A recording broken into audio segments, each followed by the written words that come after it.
As we get into the green room, welcome everybody. We were chatting. Are we on? Got it. I think it's one of the future things, consumption lounges and things like that. Yeah, It'll be I interesting think to so. see if some of these old quote unquote bars kind of convert over. I mean, I think we're 5 years out, I think we're 6 years yeah, out, I don't know. from Sarasota, that. and Sarasota is a little I know. always like lagging. So we're in the green room. Good morning, everybody. Beautiful. We have Dr. Barry all dressed up today. No, listen, it's a very unusual thing. So as I was explaining to everybody, and one of the great things about being an emergency physician, which as everybody knows is my first career, you get to wear pajamas to work every day, right? You do. And scrubs, changed because in the early days, we would just steal them from from the surgeons and all that. Yeah. And then, of course, they started to sell them as basic, wear into, various venues, including the ERs. So then you would be able to order them with your name on them and this and that. It was great. But we're used to seeing you always in scrubs. And I love it. So I wear scrubs about 50% of my life, always have. And then the rest of the 48% is, of course, in Florida, shorts, T-shirts, flip-flops. So these are the big boy clothes. And why is that, Ruta? Where are we going today? We're going to Tiger Bay. After a year of COVID and not being able to do Is this the first Tiger Bay back? This is the first Tiger Bay. Explain to those that are not Floridians and Sarasotans. Yeah, so Tiger Bay is this great organization in Florida, and it brings political parties together to actually break bread and sit together at tables. So we're going to have Republicans and Democrats, and shout out to my queen, Kim Noyes, who's the president of Tiger Bay in Sarasota. She's a lovely woman. So that's always been the intention of Tiger Bay, is to join. I love that. It is, and it's to join community leaders as well. So it has politicians, it has business leaders. It's sort of to get everyone on the same platform, to hear about things, discuss things, sit together. And it's really nice because when you go there, even though you might have a political adversary or something, you shake hands, you sit down, you have a nice tea. That's the way it should be. It's the way it should be. It's very civil. It's extremely civil. There's no fighting or bickering or anything. And they have it throughout the state of Florida. So if you want to get involved, if you're a business leader or just wanting to get involved in what's going on locally, they have great speakers every month. There's a fee. You have to become a member of Tiger Bay. You can be there as a guest of someone, but you do have to be a member to attend. And it's just a great forum. They always have amazing speakers. And today is going to be the Florida legislative update. So we're going to hear from Sarasota County people who are in Tallahassee. So we're going to hear from, Senator Gruters, Deanna McFarland. So we'll hear from, Buchanan. So we'll hear from everybody today. Great. Yeah, it'll be great to have a chance to and interact. so today's a really great day. And then tomorrow we're really having a special green room. So tomorrow, U.S. Congressman Greg Steube is going to be joining us to discuss veteran issues. Hence, we still have the flags from Memorial Day. And he's going to be discussing a lot of his bills that he's introduced into Congress regarding medical marijuana and marijuana in general and veterans. So that'll be a huge topic tomorrow. It's interesting. We shouldn't have to be ashamed for having this for a week. Isn't it interesting the things that get a month versus the things that get a day, right? Shouldn't we have a Memorial Month? In a lot of ways, no, seriously, because I was on Clubhouse on Memorial Day because it was my Medical Monday, and a lot of that talk was from our veterans who were reminding us that it's not necessarily a day of celebration. No, indeed, it's a day to be humble. It's a day to remember. So there's purpose to the day.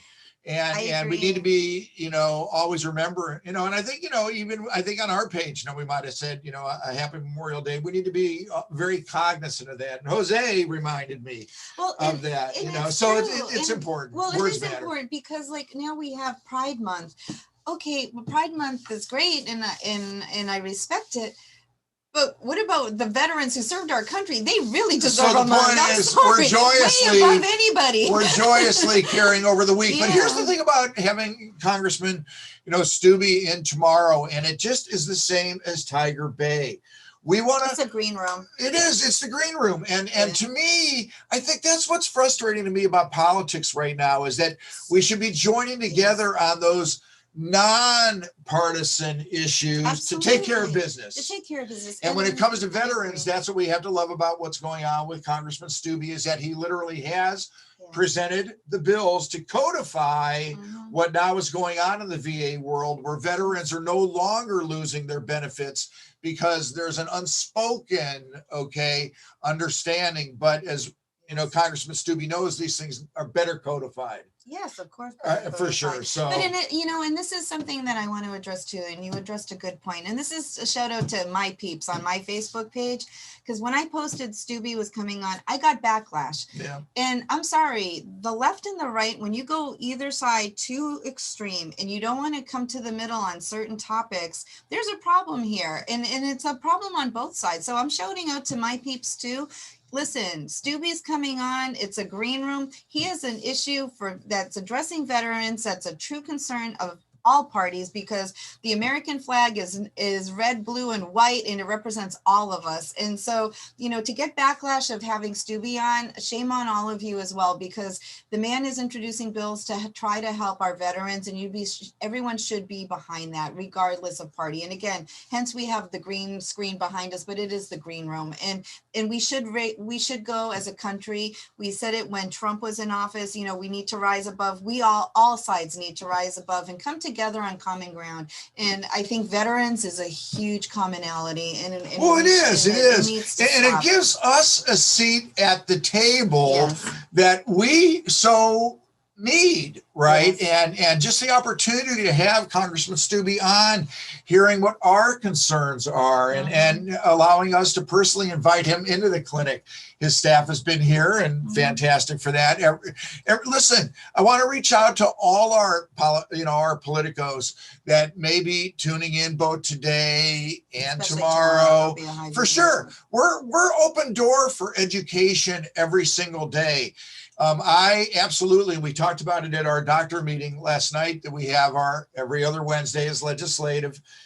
Believe it or not, we're working literally on offering a bill to the legislature that is addressing the concerns of the doctors, so that we're trying to be very proactive this time. And it's good, and the doctors should be, because you're on the forefront. You are the boots on the ground in the fight for cannabis rights. So, but the point is, I brought it up. Hey, absolutely. We talked about it at our doctor. Absolutely, positively going to sponsor a medical cannabis education day this committee season. And I'm hoping that we get bipartisan and bicameral support. I do believe that Senator Brandis, who's, friend of, cannabis reforms, of course, Representative Carlos Guillermo Smith, and many others on the Democratic side. But I want bipartisan and bicameral. We want both houses.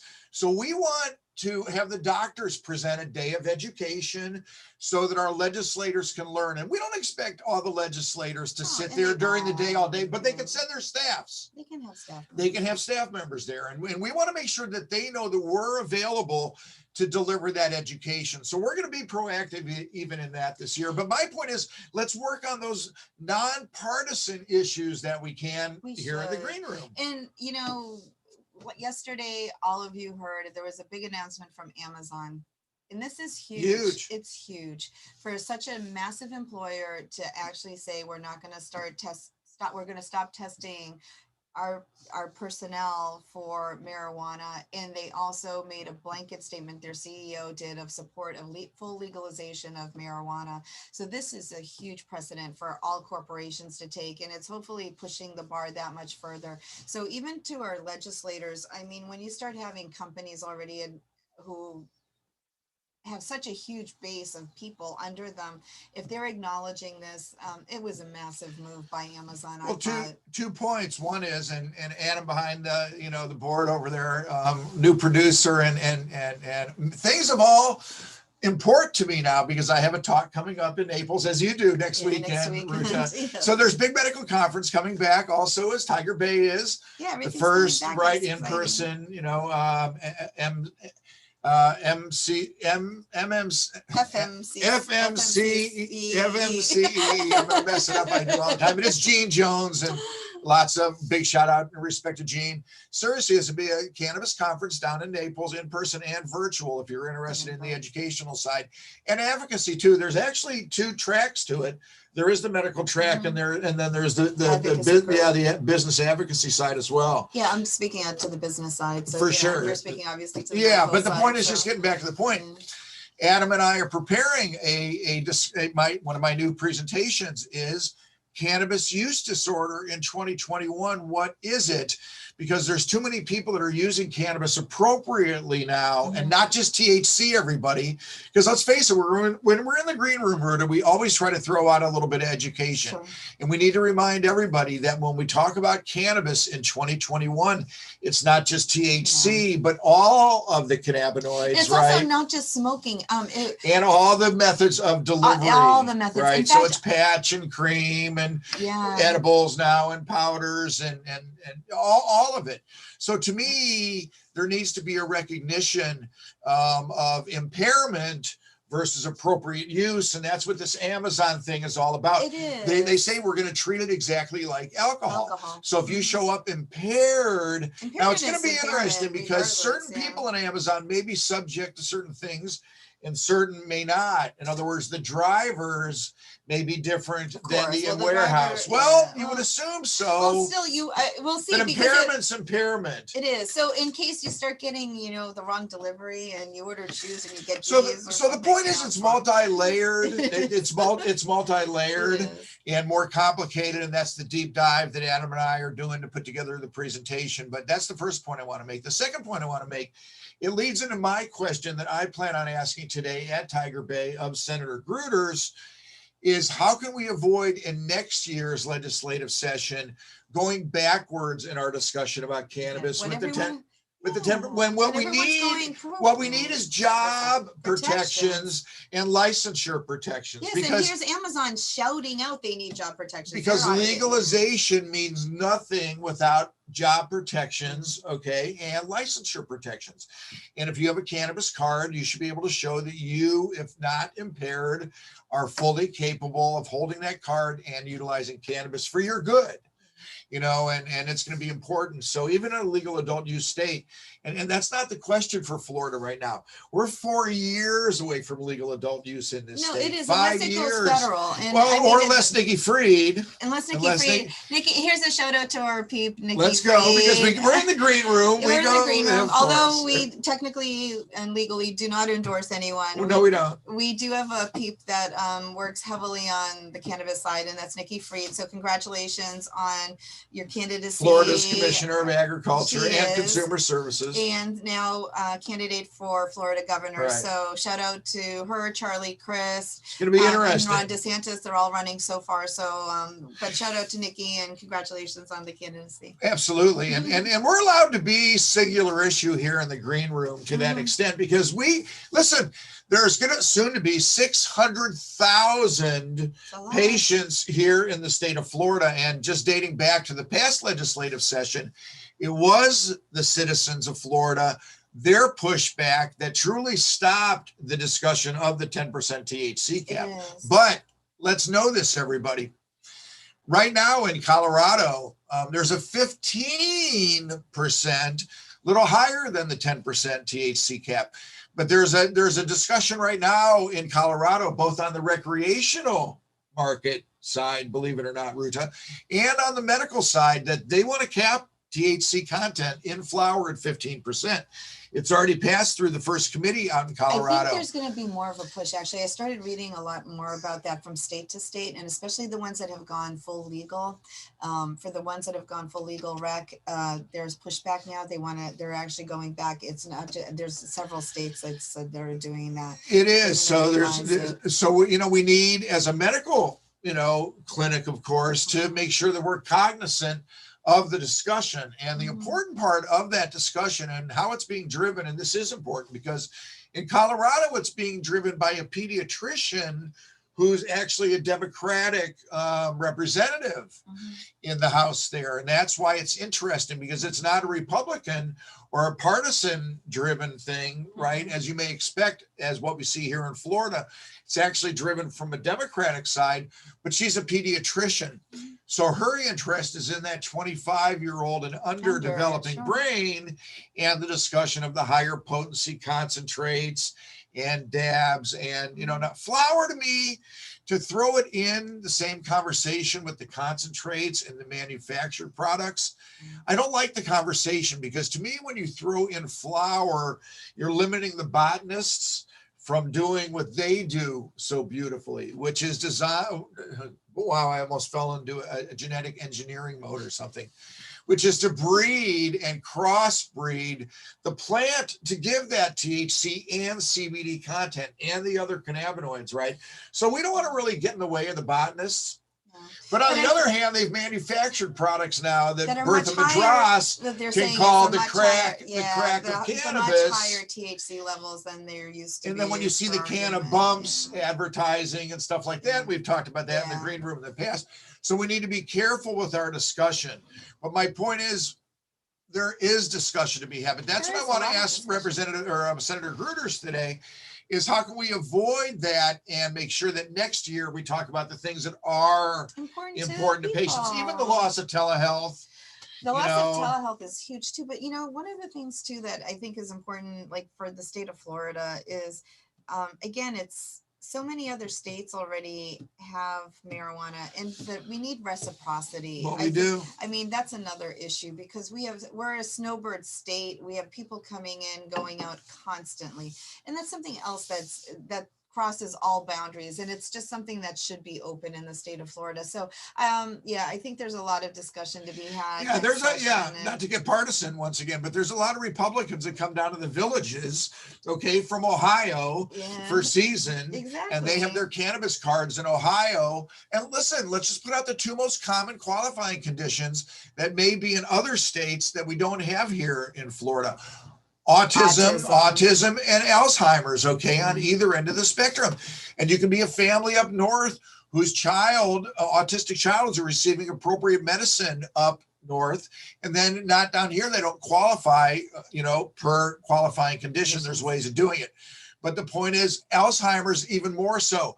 What if you're caregiving for your wonderful partner up in Ohio, and you come down to Florida and you can't get the same medicine, the same quality of medicine? It's silly. It is silly. So you can't put the doctor in the middle of that decision. Doctors need to know how to do that. Even for vets too. Even every veteran, of course. Every veteran. I mean, come on. Indeed. There's so many. So the doctor needs to be removed, from that. And listen, we also, and this is something that everybody should want to have worked on now, we need to have in-hospital access with your cannabis card for safety on all different sides. If I'm going in for a shoulder or a hip, or whatever it may be, I want to be able to show my cannabis card so that my surgeon and my anesthesiologist know that that's a medicine that I use. And after the surgery, I don't want the Percocet or the morphine or push that button through the IV. Let me put on a patch or, this or that. So there's issues in a nursing home, in assisted living. Anywhere. These are issues that are non-partisan issues. And in fact, it was a year ago or something, a friend of mine actually had back surgery. He didn't want the Percocets and the Oxys and the morphines, and his family literally snuck in. That's a terrible thing. But they had to sneak it in. I know. And he went throughout the whole back surgery in his rehab without any of the traditional medicines, and he went through fine, and he wasn't hooked on anything else. He wasn't he had no bad side effects. And here he was, and he had back surgery. So, it's so there's issues that need to be worked on in 2021. And just getting back to the presentation that Adam and I are putting together, I really think it's the difference between, because when you look at what they call cannabis use disorder, it's based on this whole series of substance use disorder definitions that, date into the psychiatric literature and what they call the DSM and the whole bit. But to me, uniquely, to put cannabis in with those is interesting, because we have an endocannabinoid system, right? In other words, a system within us that is so similar to the phytocannabinoids and anandamide and 2-AG, that as to ignore that they're on the planet for some degree of use and benefit for humans is insane. There is no endo alcohol system. Okay. There is the endorphin system, which mimics opiates and everything, which is why they work so well too, but they're more dangerous. So my point is, I just think to lump cannabinoids in with all those others is that you can appropriately use it for betterment, but we know it needs to be an honest conversation, Ruta. We know it needs to be an honest conversation about impairment. People still about get impairment. That's Okay. So and we don't want any 25-year-old ensconced into the couch eating chips and ice cream and watching Jerry Springer waiting for Steve to come on next. And that's the thing. And so I think that's why it's categorized there. I think it's still because it does alter your mind, obviously. So it's a mild hallucinogenic, but it's not a Schedule I narcotic. No, it's not. So it needs to be an appropriate, it needs to be an appropriate, educated discussion. And I think that's what we all want. And I think they're still looking at it though as an addictive drug too. So I think that's probably why it's characterized as that too. See, but that's my point when it comes to cannabis. When you have an endocannabinoid system and hemp has been taken out of both the cattle diet, human diet, you have to look at us in 2021 and where are our deficiencies? For some people, they, endocannabinoid deficiency syndrome, and that's a shout out to Ethan Russo, who has written vastly about it, but, migraine headaches and irritable bowel syndrome and fibromyalgia and other such things. That's why cannabis works so well for them as those type of patients as medicine. But even as a recreational, and I'm not going to use that term, I'm going to use legal adult use substance, right? There's still validity for it in 2021 because we're a society of substance use. So you have to slot cannabis in there appropriately with the honest conversation. It is an honest conversation. And I think because there's so many people who are either whatever, alcohol, yes, cannabis, no, and vice versa. Or that's lunacy. And it is lunacy. It is. So I think on that, to that degree, it is. It's just with legal adult use. It's been around for hundreds and thousands of years. And we want safe, educated, regulated legal adult use. And that's why, listen, I was talking once again in Clubhouse on my Monday the other day about my unique kind of role in Florida and maybe even nationally to whatever extent. But we as a clinic, we walk that fence between medical and making sure that we preserve medical and research it and learn more and respect it as medicine. But also I've always been, friends and friendly with NORML and South Coast NORML and Florida, who have always advanced for legal adult use, including home grow. So to me, you need to do that with the appropriate education and reforms and safety as well, right? I never understood the home grow. Why can't you grow it as a plant? I do not understand that. I like to garden, and my mom in Lithuania, they had hemp.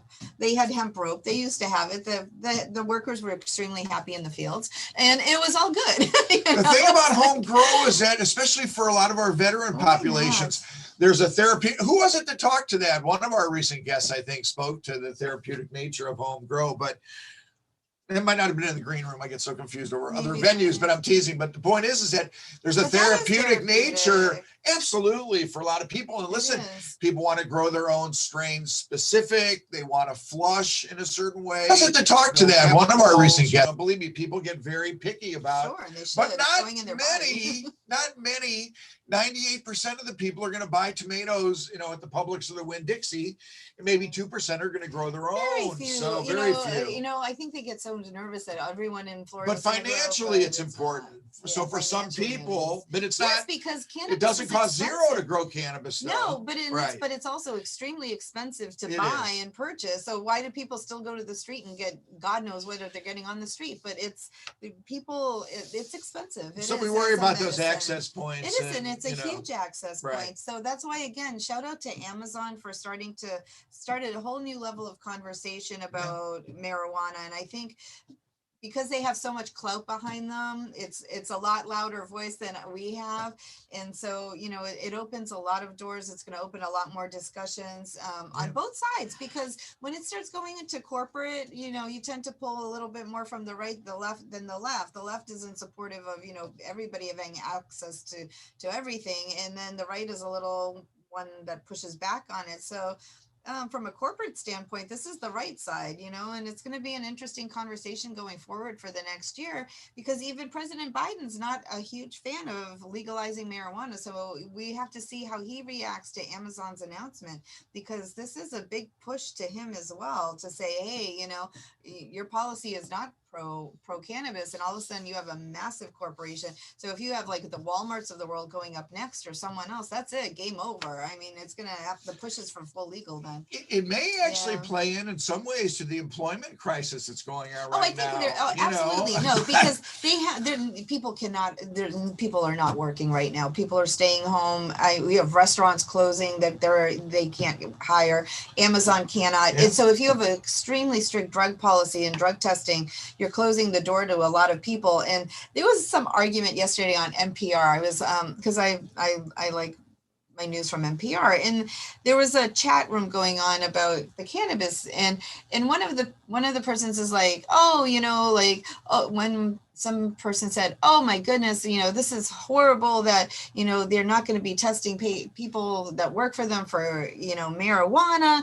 And somebody retorted back to her, they're like, do you realize in the restaurant industry and everywhere else where people are serving you food, the majority of people there are having something in the back? Let me just tell you, it's a commonality. It's across the board in restaurants. It's just a known fact. Yeah, service industry. So service industry is one of the highest users, and it's like, so come on, people, really, like, that's such a lame argument. My point is, it's 2021. That's where I just try to plant my.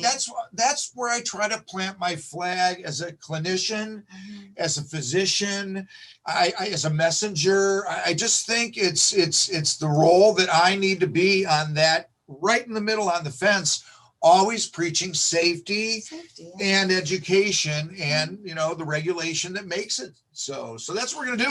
And I really do believe going forward as a country, we do have to maybe have two sides of the house. We have to have a full recreational side, but also have protections for the medical side, for cost, for products, for everything. There has to be two sides. I mean, I think it's just the wiser thing to do as a country. And I think that would maybe be a better, more widely accepted policy as well. Listen, we'll get there. It's a big rock, Ruta, and we've been chipping, you know, but listen, but we're so much better off than we were 4.5 years ago. You know me, I'm a glass half full kind of guy, or is it half empty type? No, no, half full type of guy. I know I am, because really we see it every day. And just the fact that we will be having, once again, Congressman Steube in tomorrow, 1:00 tomorrow, guys. Yeah, special green room special time. Green, special green room. For sure, but just the fact that he's giving us that seat at the table and the opportunity to sit with us for a half hour is and we're very grateful. And it means it's such an important subject to him as well. And I know he does support veterans heavily. And you know, like you said, Memorial Day isn't just one day. It should be every day.